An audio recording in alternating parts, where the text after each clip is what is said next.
வைக்கணும். இது ரெடி ஆயிடுச்சு. இதை இறக்கிடலாம். இப்போ ஆனை ரெடி ஆயிடுச்சு. இந்த சால்னா ரெடி ஆயிடுச்சா?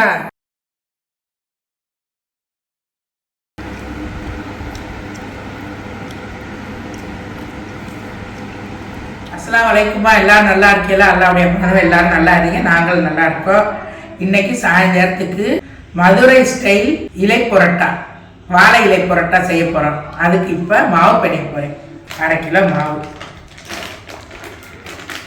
1 ஸ்பூனு ஜீனி, 1 முட்டை,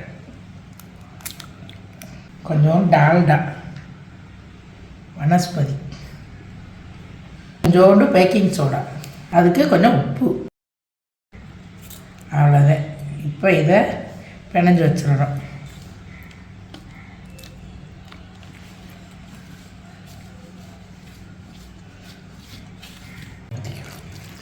கொஞ்சம் கொஞ்சமாக தண்ணியை ஊற்றி நல்லா பிசைஞ்சு வச்சுக்கோங்க. ஒரு 2 மணி நேரம் ஊறின பிறகு வீட்டிலையே புரோட்டா செய்ய போகிறோம் நாங்கள். சூப்பராக சாயங்காலத்துக்கு செய்கிறதுக்கு இப்போ மணி 4 மணி ஆகுது. இப்போ பிணைஞ்சு இப்போ வச்சிட்டோம்னா ஒரு 2 மணி நேரம் கழித்து புரோட்டா செஞ்சோம்னா நல்லாயிருக்கும். அதுக்காக கொஞ்சம் மாவை பிணைஞ்சு வச்சிருந்து செய்ய நல்லாயிருக்கும். மாவு நல்லா பிசைஞ்சு புசுன்னு ஆயிடுச்சு.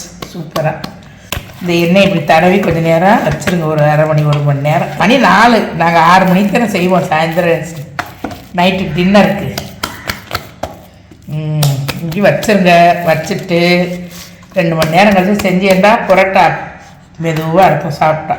பிஸ்மில்லாஹிர் ரஹ்மானிர் ரஹீம்.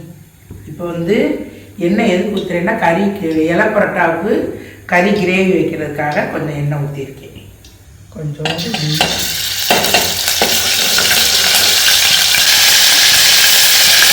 ஒரு பச்சை மிளகாய், கொஞ்சம் கருவேப்பிலை, வெங்காயம், தக்காளி எல்லாத்தையும் போட்டு நல்லா வெங்க வைக்கணும்.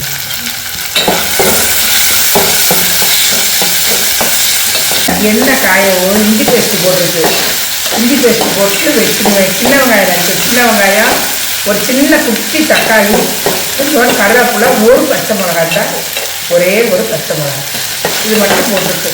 இதில் கொஞ்சம் வெங்காயம் வேகட்டு. அதுக்கு கொஞ்சோண்டு உப்பு, கல் உப்பு. வெங்காயம் நல்லா வெந்துருச்சு. இதுக்கு கறியை போடணும். இப்போ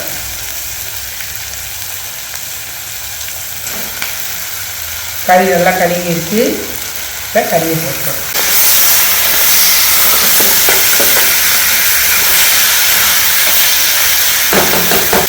ஒரு ஸ்பூனு மிளகாத்தூள்,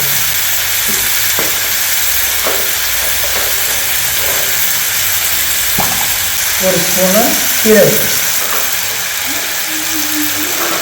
ஒரு 1/2 ஸ்பூனு மிளகு. அவ்வளோதான் எடுத்து மசாலா. இந்த இலை புரோட்டா செய்கிற இந்த கறி கொஞ்சம் உரப்பு இருந்தாலே நல்லாயிருக்கும். அதுக்காக நல்லா 1 ஸ்பூன், நிறைய 1 ஸ்பூன் போட்டுருக்கேன் மிளகா. அந்த ஸ்பூனில் குட்டி ஸ்பூனில் 1 ஸ்பூன் மிளகாத்தூள் போட்டுருக்கேன். போட்டாச்சு. இப்போ இதை வேகட்டும். கொஞ்சம் தண்ணி, இந்த கறி வேகணும். அவ்வளோதான். வச்சுட்டு மூணு உப்புலாம் முதலே போட்டாச்சு.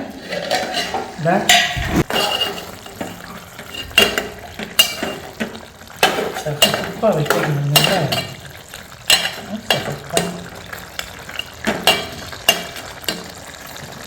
ரெடியாகி இது ரெடி ஆகட்டும். அடுத்து போய் இந்தாங்க, இது சால்னாவுக்கு ஒரு நிலக்கடலை, பொரிகடலை, தேங்காய், இது 3ஐயும் அரைச்சிட்டு வந்துடுது. புரோட்டாக்குள்ளே வைக்கிற கறி, இது கிரேவி. இதை செஞ்சாச்சு. இதை இறக்கிட்டு இனி சால்னா வைக்கணும். இது ரெடி ஆயிடுச்சு. இதை இறக்கிடலாம். இது ரெடி ஆயிடுச்சு. அடுத்து சட்டி. பிஸ்மில்லாஹ். சால்னாவுக்கு எண்ணெய் ஊற்றி வச்சு இதெல்லாம் நல்லா காயவும். 2 ஏலக்காய், 2 கிராம்பு, கொஞ்சோண்டு கடல் பாசி, 1 இலை, இந்த இலை ரொம்ப இது என்ன இலை, பிரியாணி இலை, ஒரு 2 பட்டை, கொஞ்சோண்டு சோம்பு, அன்னாச்சி பூ இல்லை, அது 2 குட்டி, அதான் அன்னாச்சி பூட குட்டி. ஆமாம், அது இப்படி காண கொஞ்சோண்டு பண்ணுறேன் போட்டு அடுத்தடுத்து ஒன்று ஒன்றா போட்டுருக்கீங்க.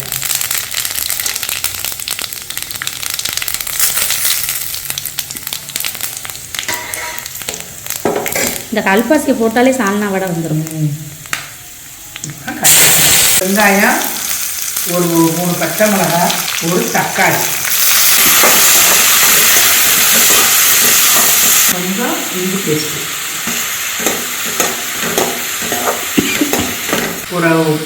ஒரு ஸ்பூன் லேசாக மிளகாய். இது கொஞ்சம் நல்லா வேகட்டும். கொஞ்சம் கல் உப்பு போட்டு இது நல்லா இந்த வெங்காயம் சால்னாவுக்கு நல்லா வேகணும். அதுக்காக ஒரு ரெண்டு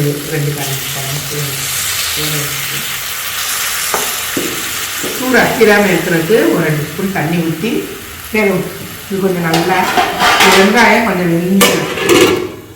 வெங்காயம் வந்துச்சு. இப்போ கொஞ்சோண்டு கறி அதை போட்டுக்கிறோம். சால்னாவுக்கு கொஞ்சம் கறி போட்டு கொஞ்சமாக ஒரு கறி வெறும் சால்னா இல்லாமல் ஒரு வாசனைக்காக நம்ம எலும்பான நட்டுறதுக்கு எலும்பு போடுற மாதிரி இந்த சால்னாவுக்கு கொஞ்சம் கறி போட்டு.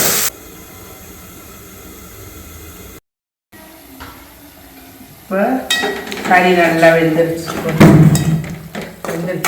இப்போ இதுக்கு என்ன செய்யணும், மசாலா. இதுக்கு 1 ஸ்பூன் மிளகாப்பொடி முதல்ல போட்டேன். இப்போ 1 ஸ்பூன் மல்லிப்பொடி, 1 ஸ்பூன் மல்லித்தூள், 1.5 ஸ்பூன் போட்டிருக்கேன். இப்போ அரைச்சி வச்சுக்கோம் பாருங்க. தேங்காய், நடக்கடலை, பொரியடலை 3 போட்டு இதை அரைச்சி வச்சுருக்கு. இப்போ இது ஊற்றுறோம். சால்னாவுக்கு ஊற்றிட்டு தண்ணி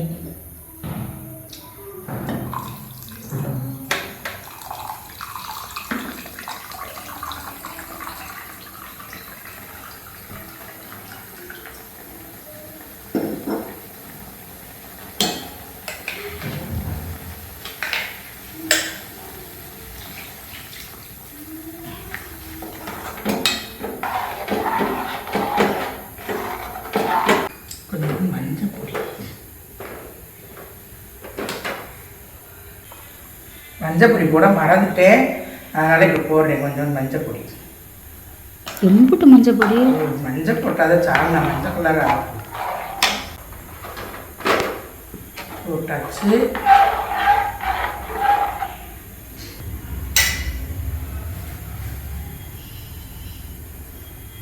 உப்பு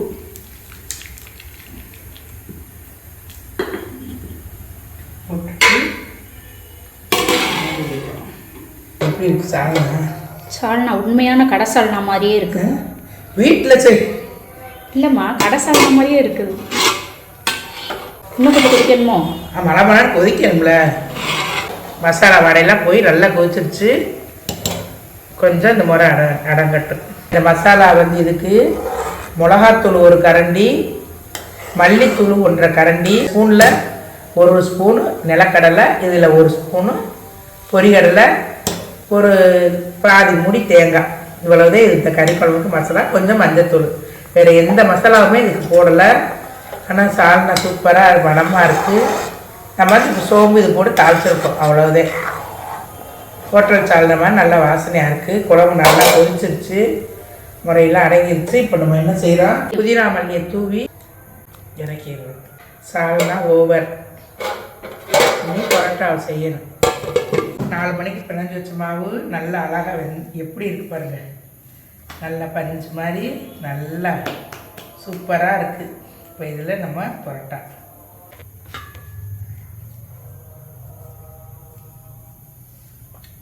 மாவை பிணைஞ்சு 4 மணிக்கு வச்சாச்சு.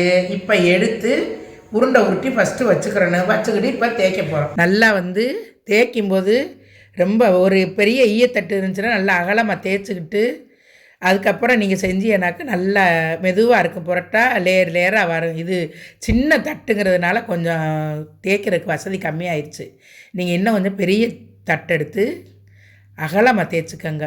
பொசுன்னு இருக்கும் புரோட்டா மெதுவாக தேய்ச்சி செய்கிறதுக்கு. இந்த மாதிரி அப்புறம் செஞ்சுட்டு இதுக்கப்புறம் இந்த மாதிரி செஞ்சு வச்சுக்கிட்டீங்கன்னா கடையில் வாங்கின புரோட்டா மாதிரியே அழகாக வரும். எப்படி நல்லா அழகாக இருக்கு. அதை நல்லா பிணைஞ்சு வச்சிட்டோம்னாக்கி இந்த மாதிரி நல்லா ஹோட்டலில் மாதிரி நாங்கள் எதுவுமே போடலை. இதுக்கு கொஞ்சம் இது நீங்கள் பார்த்து எல்லாம் இது போட்ட உப்பு, 1 ஸ்பூனு ஜீனி, ஒரு முட்டை, கொஞ்சோண்டு இது டால்டா கொஞ்சோண்டு போட்டு பிணைஞ்சு வச்சேன். இப்போ ஆனை ரெடி ஆயிடுச்சு. இந்த சால்னா ரெடி ஆயிடுச்சா? போட்டு வச்சாங்கன்னா இந்த கறியோட சால்னா செம்ம சூப்பராக கறி போட்டு சால்னா வச்சுருக்கு. இப்போ இதை இறக்கிட்டு சால்னா வச்சாச்சு. இனி அடுத்து கல் காயவும் புரோட்டா போட்டுற வேண்டியது. ரெடி பண்ணி வச்சுருக்குந்தா புரோட்டா எல்லாம் தேய்ச்சி வச்சுருக்கேன். போடணும். புரோட்டா வந்து நல்லா ரொம்ப வச்சு அமுக்காமல் லைட்டாக தேய்ச்சின்னாக்கா நல்லா அழகாக வந்துடும் புரோட்டா. பார்க்குறதுக்கு அழகாக இருக்கும், திங்கிறதுக்கு சுவையாக இருக்கும். என்னடா அழகாக இருக்குன்னு சொல்கிற ஆளே நினச்சிக்கிறேன். அதுக்கு வேறு சொல்லாதீங்க.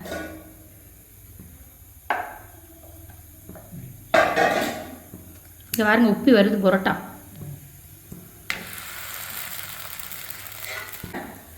எண்ணெய் ஊற்றி புரோட்டாவுக்கு சுட்டாதே நல்லா இருக்கும், புசு புசுன்னு வரும். சும்மா போட்டு எடுத்தோம்னா ஒரு சப்பாட்டின்னு இருக்கும் புரோட்டா. நல்லா எண்ணெய் ஊற்றினா பொங்கி அழகாக வரும். நல்லா புப்புன்னு வருது. கையெடுங்க, கையில் வச்சிட போகிறேன். இப்போ நல்லா எண்ணெயை ஊற்றி நல்லா போட்டு விட்டீங்கன்னா சூப்பராக புரோட்டா புசு புசுன்னு இருக்கும்.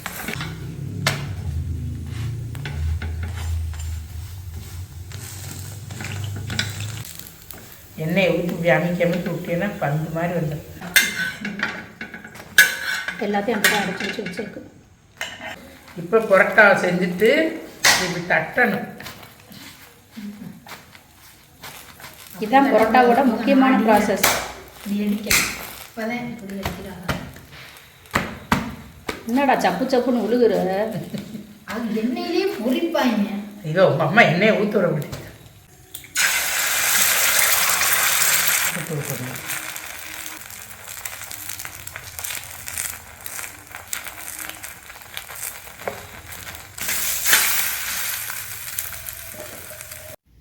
இப்போ முட்டையை வந்து நல்லா பொரித்து மிளகுத்தூள் உப்புத்தூள் போட்டு பரட்டி விட்டு எடுத்து வச்சாச்சு ஹோட்டலில் மாதிரி. அடுத்து இலையை வந்து இந்த மாதிரி நல்லா வாட்டிக்கணும். வாட்டினாத்தே நம்மளுக்கு மடிக்கும்போது உடையாமல் வரும். புரோட்டா என்னடா பிச்சு போடுறாங்களேன்னு நினைக்காதியே. புரோட்டா பிச்சு போட்டு ஊற்றினாதே சால்னா நல்லா ஊறி இருக்கும். ஹோட்டலில் வாங்குறது வந்து அப்படி முழுசாக இருக்கும் புரோட்டா, சால்னாவே பத்தாது மாதிரி.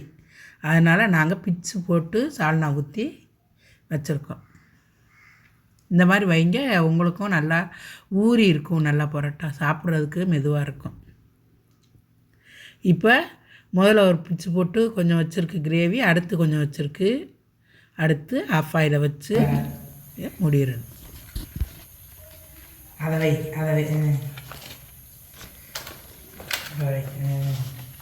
அதை வச்சுட்டு அந்த இதை அப்புறம் அதை அஜி சூப்பராக மடிச்சிருச்சு. Very good. அதை கட்டுங்க. இந்த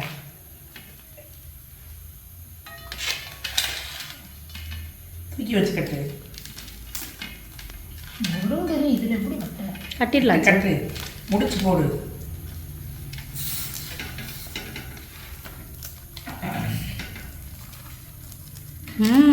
சூப்பர்மா. நிறைய என் புள்ள அழகாக செஞ்சிருச்சு. இப்படி மூடி வச்சுருங்க கொஞ்சம் நேரம் வேகிறது. நல்லா அந்த எண்ணெயிலே சூட்லேயே நல்லா அந்த மசாலாவோடு சேர்ந்து இந்த புரோட்டா நல்லா ஊறிடும். ஊறினோடனே கட்டி போட்டு எடுத்துட வேண்டியது. அவ்வளோதான் இலை புரோட்டா.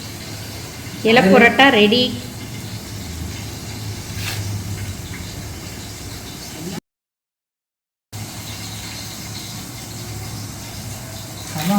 பச்சை இலை வாழையோட அப்படிதான்